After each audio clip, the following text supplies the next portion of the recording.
So hello guys, welcome back to our film vlogs, and this time we're gonna do about like transnational films and cinema.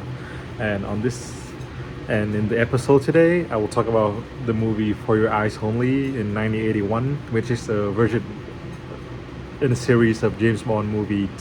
And this movie, in this version, James Bond is acted by Roger Moore as the legendary 007. And the main point of this movie is to follow James Bond's mission to take back the stolen secret weapon before it comes into the hands of the Soviet Union, which will make the Soviet army become like more powerful and can take over the Polaris nuclear submarine fleet and some type like that. And moreover, the movie also about like revenge and loyalty. When we see like the appearance of a girl who's considered to be like James Bond lover, which is Melina Havelock, and also she have an intention to like finding vengeance for her parents. The reason why I mentioned loyalty is because of the two characters like Aristotle. Sorry if I pronounce it wrong. Aristotle, Christados, and Milos Colombo. Like throughout the movie and James Bond adventure, the viewers have to like pay attention to see like which of the two person is like trustworthy and discover the truth behind Christados at the end of the movie. From the beginning, I watched the movie like at first we realized that he was a good guy and allies of James Bond, but all the way till the end we can see his bad intention with the secret weapon and stuff. And in my opinion, this movie can be considered as a transnational film in a few ways. For example, the audience can see multiple like countries were being used as a setting for the film, including James Bond travel to Greece, Italy, and Albania. And the travel through different countries highlights like the personality and work of James Bond, representing cross-national like espionage and diplomacy, and also international intrigue. And furthermore, I think the movie also related to a topic that we have kind of discussed in the class, which is the Cold War.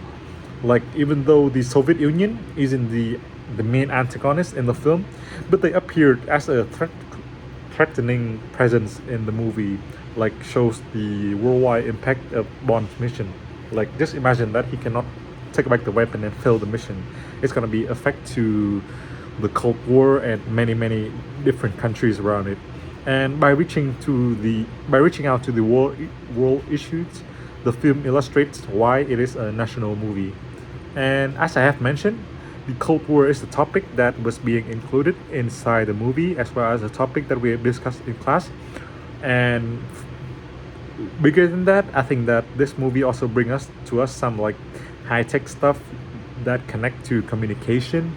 And for example, when James Bond entered the lab to ask Q to draw for him, lock Q face so people can identify him and find him easier. For me, it was a funny scene as well as like also showing the very cool gadget for the time back then. And a thing that I like in this movie is about like the title and how it is related to the film. And it is quite surprised to see like a spy movie like type like James Bond to have a title like For Your Eyes Only. Because like when we hear like the titles For Your Eyes Only, we will think about like is it a rom-com movie or something like that? And throughout the movies, there are multiple scenes that show love connection between the two characters like James Bond and Melina. And like we can see like scenes that focus into their eyes contact and connection. Like I can take example from the scene they were sitting behind the chariot, or after their driving sequel in the Spain village.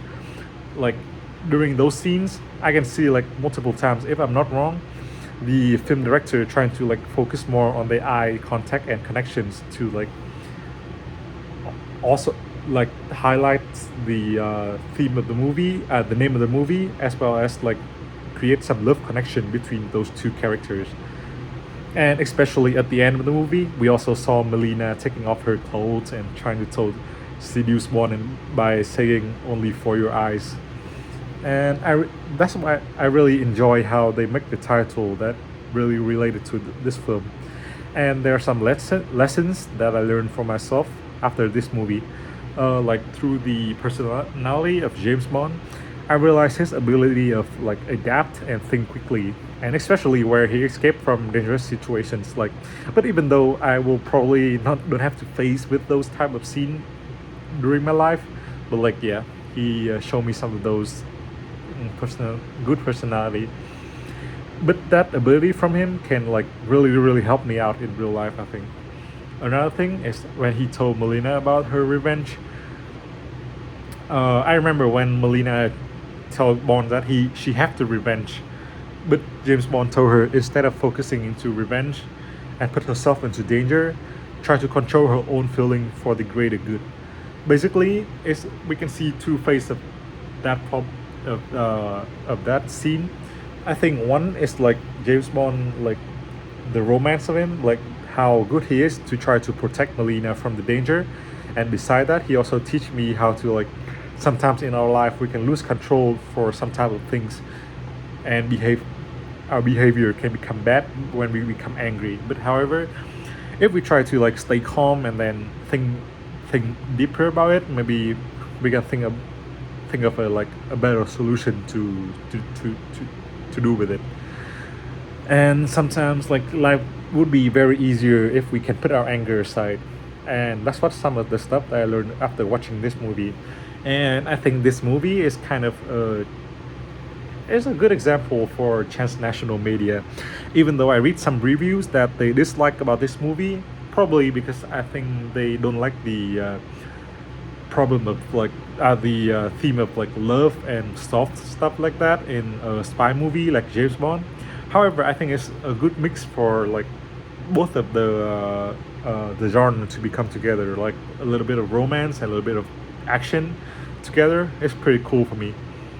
And I also understand how like transnational media be created throughout this movie by many different factors like the settings, the language, the countries, and many different stuff.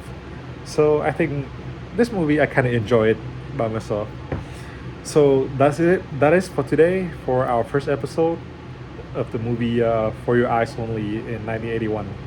Thank you guys so much for listening, and I will see you guys on the next one. Bye.